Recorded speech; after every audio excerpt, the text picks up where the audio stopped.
Good morning mga ka-workers. Today is very special day. And of course, buhay po kayo lahat. Yes, mahal pa ang kusina.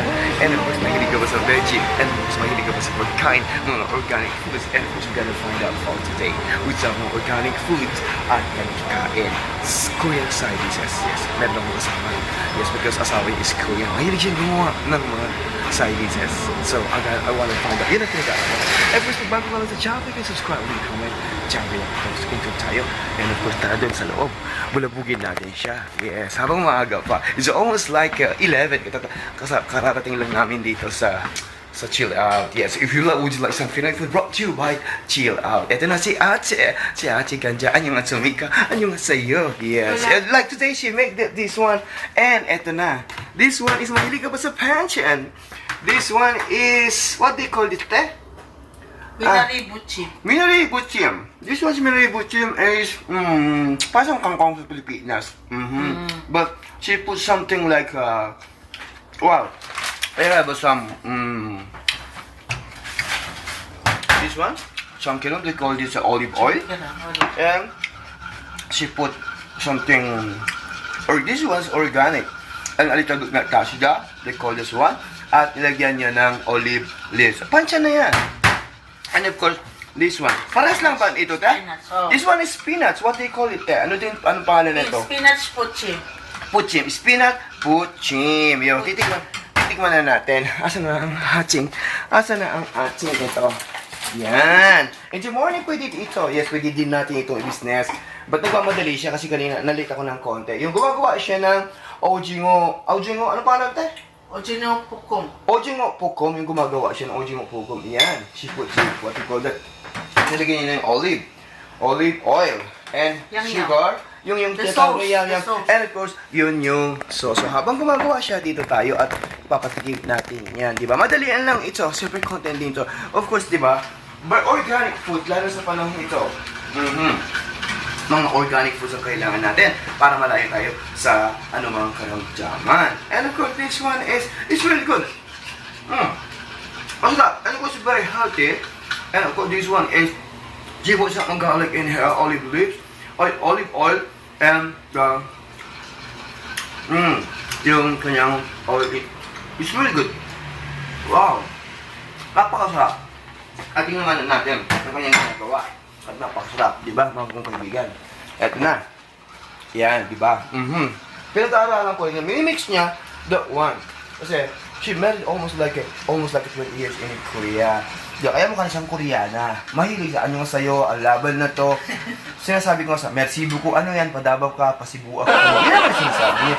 Yan, tinitikman na niya. So, yum. Ojingo is this one is the sewage and she bought in the store. This one is really good.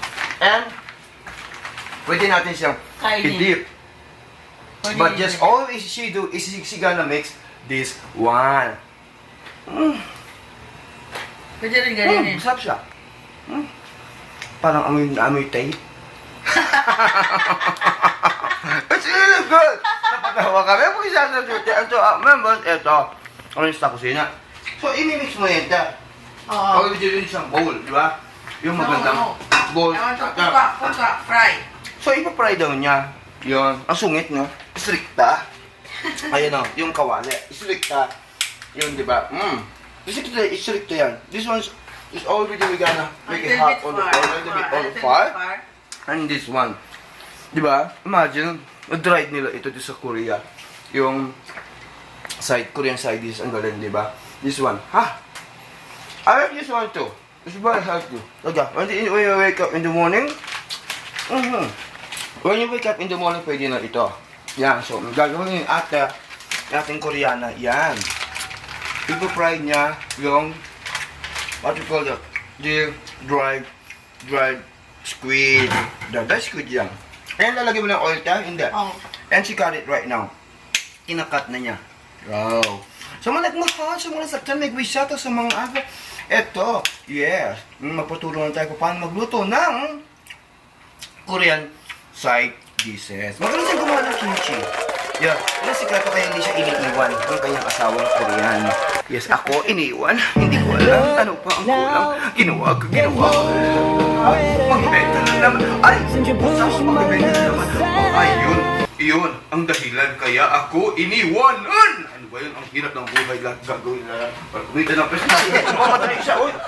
And then yung pilar niya, Okay, and this then so one. all you do is, lalagay na ni ate yung kanyang ginawang yam-yam. So, Yung sauce. She puts some gochujang in there. That's just Korean paste, Korean chili paste, and nilagyan niya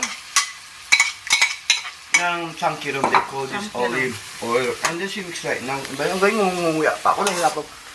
Nahirapan ako mag-pronunciation ba? It's pronunciation, and then she mix right now. It's all good. It mix it. You're gonna mix it.